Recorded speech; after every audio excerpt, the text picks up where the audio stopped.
खबर शामिल करते हैं शोबिज़ नगर से।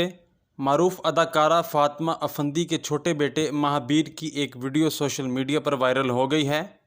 फातिमा अफंदी ने अपने इंस्टाग्राम अकाउंट पर यह वीडियो शेयर की है, जिसमें देखा जा सकता है कि महाबीर की छोटी सी साइकिल के पीछे बकरा बांधा हुआ है और वो आहिस्ता आहिस्ता साइकिल चला रहा है। वीडियो में महाबीर और बकरे के अलावा अदाकारा का बड़ा बेटा अलमीर भी मौजूद है। महाबीर की मासूम कलाकारियों वाली इस वीडियो पर अदाकारा की जानिब से कैप्शन भी तहरीर किया गया, जिसमें उन्होंने लिखा कि हम बकरा ईद के लिए तैयार हैं।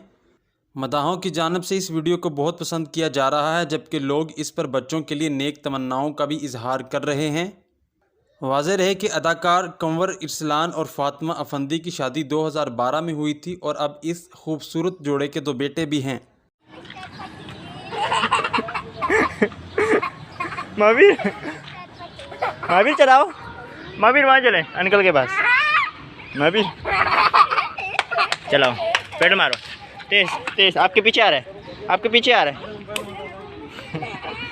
चलाओ। साइकिल भगाओ ना, तेज चलाओ, तेज चलाओ, चलाओ चलाओ चलाओ चलो चलो।